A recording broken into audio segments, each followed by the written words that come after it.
The first annual government audit under the new Moon Jae-in administration is now well underway. For the next 3 weeks or so, a total of 16 parliamentary committees will review the activities of more than 700 government bodies. And for some of the key issues tackled on day one, our Kim Min-ji reports. 12 of the standing committees at the National Assembly kicked off audits of government agencies on Thursday, each committee tasked with different areas of the bureaucracy.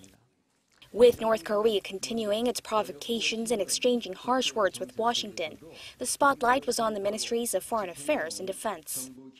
Foreign Minister Kang Kyung-wha reiterated that the government will work to solve North Korea's issue through sanctions and pressure as well as dialogue.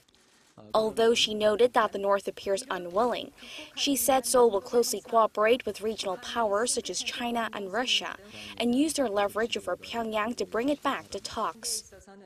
The ruling party agreed with the government, saying it's important to establish a dialogue channel. But the opposition said talks are not enough and that strategic assets need to be redeployed to the peninsula. We can only put an end to North Korea's provocations if we deploy strategic nuclear weapons and punish the regime. You have to admit this. I think the reason we're hearing calls such as these is because of doubts about the Korea-U.S. alliance. What we need instead is a public promise that we will be protected under the U.S. nuclear umbrella.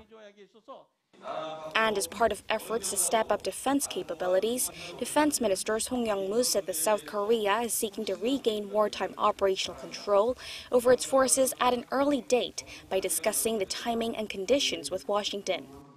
Seoul was supposed to regain control at the end of 2015, but that was postponed with no new deadline due to Pyongyang's growing threats. Song said the OPCON transfer will be an opportunity to boost South Korea's military capabilities and pledged that Seoul will maintain complementary relations with the U.S. He added that his ministry will speed up the completion of the so-called 3 key defense pillars, which include programs designed to carry out preemptive strikes when a threat is imminent, as well as plans for retaliation. Also under the microscope are the labor, industry and agriculture ministries, with rival parties again clashing over issues including possible amendments to the Korea-U.S. free trade deal, as well as the government's decision to suspend the construction of new nuclear plants. During the audit period, rival parties are expected to ramp up their political offensives against each other, especially this being the first audit since a change in government. The ruling party has vowed to root out corruption of previous conservative governments, while the opposition has promised to shed light on the missteps of the new one and scrutinize its economic and security policies. Kim Min-ji, Arirang News.